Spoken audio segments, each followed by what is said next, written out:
and I will be your friend. Otherwise—" She raised her eyebrows meaningfully. A chill slid through Diane, as if evil breathed on her nape. "No one will believe you," Madame said. "And when it is over, we will both still be here. You are smart enough to make the right choice." She opened the door. "Come down when you are called. I will bring you in." Stunned, Diane watched her leave.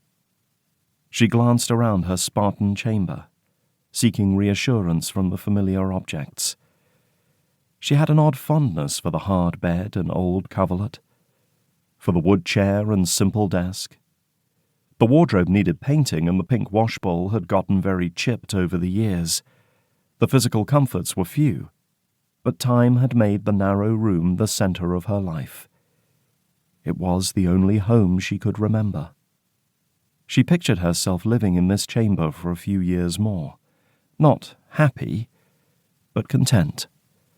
Not such a bad future, even with what she faced today, even with Madame Oiseau nearby. The alternative stretched in front of her, like an endless void, dark and unfathomable.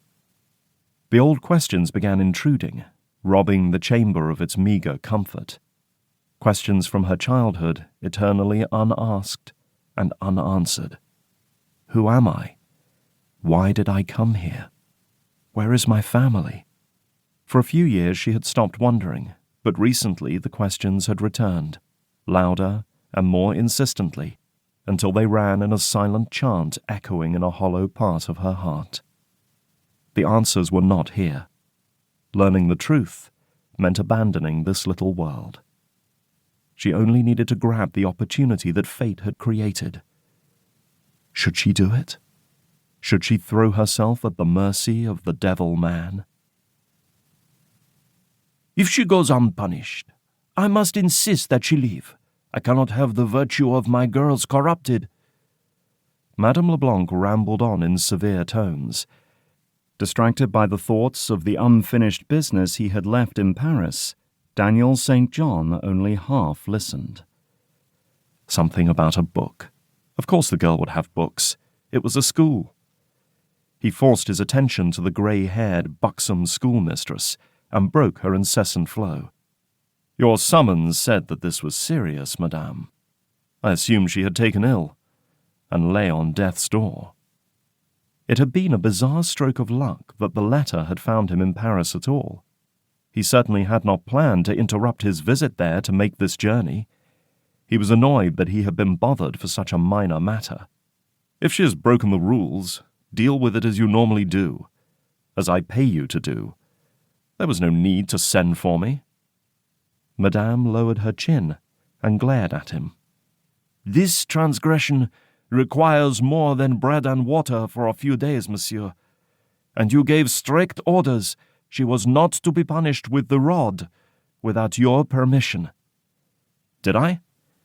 When was that?" "Years ago. I told you that such leniency would lead to grief, and now it has." Yes, he vaguely remembered the earnest expression on a gamin-faced child, asking him for justice. He could not recall giving instructions about it. If he had known it would prove this damned inconvenient, he would not have been so generous. He straightened in the chair, prepared to rescind the order. His gaze fell on the willow rod lying across the desk. The memory of tearful eyes and a choking voice accusing Madame Leblanc of unwarranted brutality came back to him again. "You said something about a book. Let me see it." "Monsieur, that is not necessary. I assure you that it is of a nature to be forbidden, to say the least."